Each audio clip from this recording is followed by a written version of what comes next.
Assalamualaikum warahmatullahi wabarakatuh. Perkenalkan, kami dari kelompok 1 Kesehatan Mental kelas A akan menjelaskan dari program kesehatan mental yang kami telah diskusikan, yaitu topik yang kami ambil yaitu mengenai self harm khususnya pada remaja dengan judul edukasi dampak self harm pada remaja.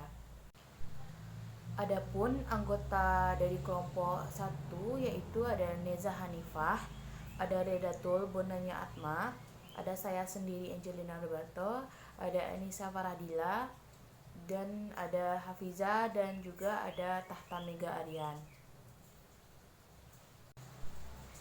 Nah, pada kali ini kami akan menjelaskan ada 3 bab, yaitu bab 1 mengenai pendahuluan, bab 2 mengenai metode pelaksanaan dari program kesehatan mental yang kami buat, dan yang ketiga yaitu mengenai kegiatan dari program kesehatan itu sendiri. Baiklah, pada bab pertama itu kita akan membahas yaitu tentang ringkasan dari proposal ini. Jadi topik yang kami ambil yaitu mengenai self harm. Jadi self harm ini merupakan bentuk perilaku yang disengaja seperti merusak jaringan tubuh atau fisik tanpa memiliki niat untuk bunuh diri, namun tetap mengancam jiwa dari individu itu sendiri. Jadi karena perkembangan teknologi yang banyak dan kasus-kasus self harm ini menjadi terkenal di media sosial. Jadi self harm ini menempati peringkat kedua sebagai penyebab kematian pada orang muda di seluruh dunia. Sehingga self harm adalah permasalahan yang besar dan patut diberikan perhatian khusus oleh pemerintahan maupun masyarakat. Nah, jadi karena self harm ini juga telah menjadi permasalahan besar berkaitan dengan kontrol emosi. Nah, sasaran dari kegiatan ini yaitu berupa ke masyarakat umum, khususnya pada remaja, karena remaja memiliki tingkat emosi yang masih labil, sehingga mereka akan memiliki kemungkinan besar untuk mengalami self harm jika mereka tidak bisa mengontrol emosinya dengan baik. Nah, berdasarkan fenomena di atas, pada remaja yang memiliki emosi jadi sangat labil dan sangat sulit untuk mengendalikannya. Maka dari itu, kami di kelompok 1 akan melakukan rancangan kelompok terkait dengan program kesehatan mental yang berjudul dengan edukasi dampak self harm itu kepada remaja sebagai bentuk dari upaya promosi.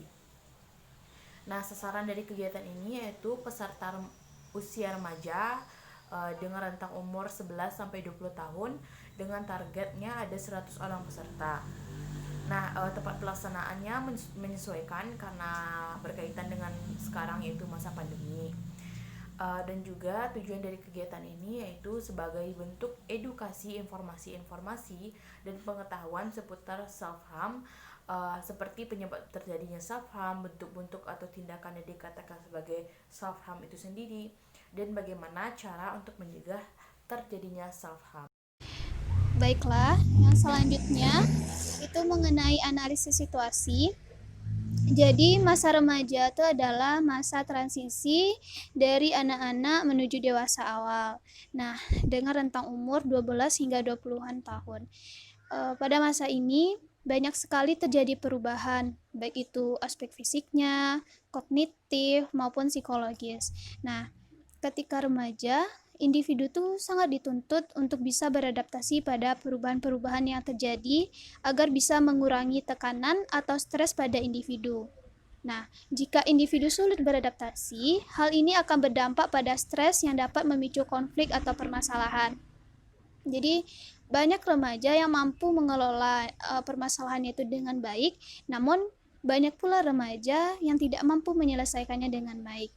Nah, ketidakmampuan individu menyelesaikan masalahnya ini akan menimbulkan afek negatif dan emosi negatif yang dapat membuat individu melakukan perilaku negatif yang dianggapnya dapat menyelesaikan masalahnya. Nah, salah satu cara yang dianggap dapat menyelesaikan masalah pada remaja adalah dengan menyakiti diri sendiri atau sering dikatakan sebagai self-harm. Nah, jadi self-harm itu adalah perilaku negatif di mana individu tuh melukai atau menyakiti diri sendiri untuk mengatasi stres atau tekanan emosional yang dimilikinya. Jadi, ini tuh seperti bentuk perilaku yang disengaja seperti merusak jaringan tubuh atau fisik tanpa memiliki niat untuk bunuh diri. Nah, tapi hal ini tuh tetap mengancam jiwa individu. Self-harm ini bukan merupakan suatu permasalahan baru karena budaya seperti upacara adat yang mempraktikkan perilaku ini tuh masih ada juga. Contohnya itu kayak di Indonesia sendiri itu ada suku Dani di Papua. Jadi pada suku ini tuh apabila ada anggota keluarganya yang meninggal, maka anggota keluarga wanita tuh harus memotong jarinya itu sebagai bentuk kesedihan atas kehilangan anggota keluarga. Nah, tradisi ini disebut dengan Iki Palek dan masih dilakukan sampai sekarang. Lalu selain memotong tangan seperti suku Dani tadi, masih banyak lagi bentuk-bentuk dari self-harm. Contohnya kayak menggaruk atau menggunakan benda tajam sehingga terjadinya pendarahan atau bekas luka. Lalu memukul diri sendiri, membenturkan kepala kepada benda-benda keras, menggigit jari pada atau bagian tubuh lain sampai berdarah, menarik rambut maksud saya, lalu membakar kulit dan memasukkan sesuatu ke dalam uretra atau vagina kita. Nah, jadi itulah bentuk-bentuk dari self-harm yang sangat merugikan gitu, bahkan bisa mengancam jiwa seseorang. Nah, faktor penyebab perilaku negatif ini beraneka ragam dan kompleks. Itu beberapa penyebabnya. Yang pertama, childhood environment and adversities. Jadi, lingkungan yang tidak aman dapat membuat individu itu tidak bisa atau buruk dalam mengatur emosinya. Hal ini akan membuat individu memilih penyelesaian yang mengarah pada melukai diri sendiri daripada menyelesaikannya dengan cara yang positif. Contohnya, lingkungan yang negatif atau tidak aman seperti kekerasan fisik, pelecehan seksual maupun pengabaian dari orang tua. Lalu yang kedua itu ada emotion dysregulation. Nah, jadi ketika individu sulit untuk mengatur emosi negatifnya, maka dapat meningkatkan resiko melakukan self-harm. Jadi, dorongan individu untuk melukai dirinya sebagai bentuk dari penyelesaian masalah seperti stres, kecemasan, kemarahan, ketakutan, dan kesepian gitu.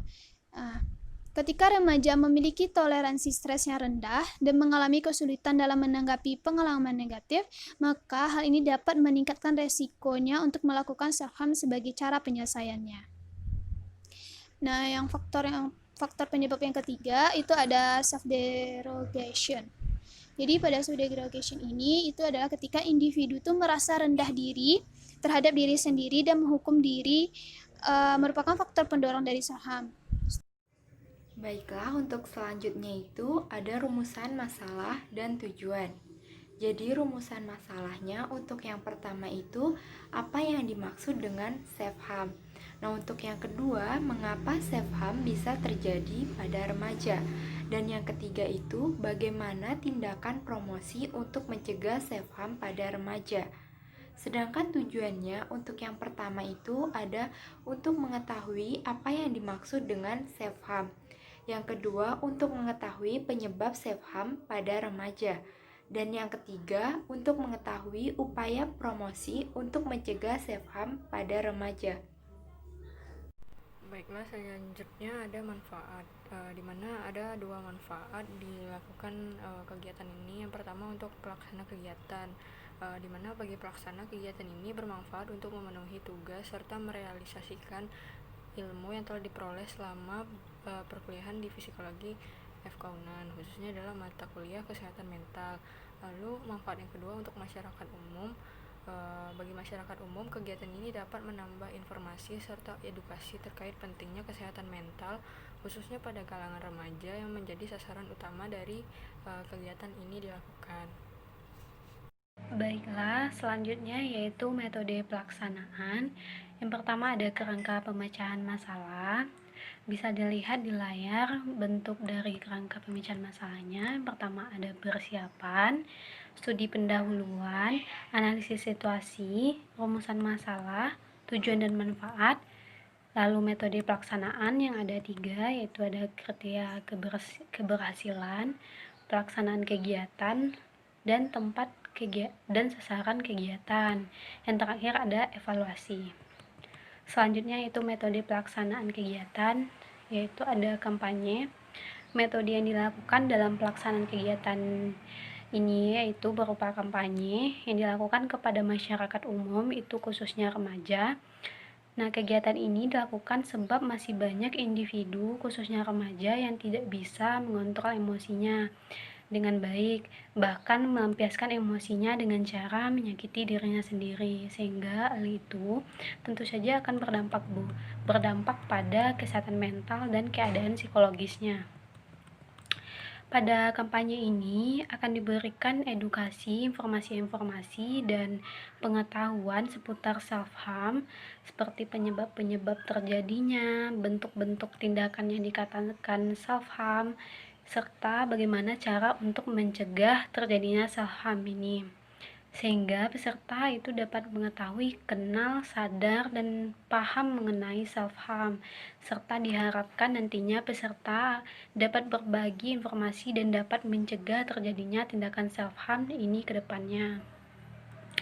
Lalu yang kedua ada pre-test dan post-test. Nah, sebelum dilakukannya kampanye, peserta akan diberikan pre-test untuk mengetahui pengetahuan awal mereka mengenai self-harm. Sementara peserta juga akan diberikan post-test sebagai evaluasi akhir dan untuk mengetahui pemahaman peserta setelah diadakannya kampanye. Sehingga dengan adanya pre-test dan post-test ini dapat mengevaluasi dan melihat indikator keberhasilan program dan kegiatan yang Selanjutnya, sasaran kegiatan dan evaluasi dari kriteria keberhasilan, di mana yang pertama itu sasaran dari kegiatan ini adalah remaja dengan rentang usia 11 sampai 20 tahun, dan evaluasi kriteria keberhasilan dari kegiatan ini sendiri adalah diikuti oleh 100 orang remaja dalam program, dan terdapat peningkatan nilai pretest dan posttest, yang dimana pretest dan posttest tersebut disajikan dalam bentuk kuis melalui fitur Instagram sebelum dan sesudah dilakukannya kampanye. Baiklah, selanjutnya itu persiapan. Rencananya acara ini akan dilakukan pada tanggal 24 Desember 2020. Pada awalnya akan dibentuk panitia, di mana panitianya tidak sekompleks panitia saat dilakukan acara secara offline. Hanya terdapat 3 divisi, yaitu perlengkapan, acara, dan juga pubdoc. Oprek dilakukan dengan mengisi formulir pendaftaran dan juga wawancara melalui Zoom meeting. 2 hari kemudian akan diumumkan hasilnya melalui WhatsApp, dan juga akan dilaksanakan konsolidasi pertama untuk mengetahui anggota dari masing-masing divisi dan juga job desk dari tiap-tiap divisinya. Rapat pleno akan dilakukan seminggu sekali untuk melihat progres dari masing-masing divisi. Baiklah, untuk selanjutnya yaitu ada peserta dan tempat kegiatan dari program kesehatan mental berupa promosi edukasi self-harm kepada remaja. Nah, pesertanya itu ada peserta di kegiatan ini ditargetkan yaitu remaja dengan rentang usia 11 sampai 20 tahun, yang mana jumlah peserta atau target pesertanya itu 100 orang peserta. Nah, sedangkan tempat kegiatan, karena sekarang berhubung dengan keadaan pandemik dan semua kegiatan itu dialihkan secara online atau melalui media sosial, jadi tempat pelaksanaan kegiatan ini disesuaikan atau menyesuaikan dengan wilayah masing-masing dari panitia dan peserta. Baiklah, selanjutnya itu tahapan kegiatan. Jadi kegiatan ini dilakukan via sosial media, di mana sebelumnya divisi Pubdoc telah mendesain poster untuk dikampanyekan oleh seluruh panitia. Namun sebelumnya panitia akan memberikan kuis berupa pretest melalui fitur Instagram. Setelah dilakukannya kampanye, akan diberikan kembali kuis untuk post testnya melalui fitur Instagram kembali.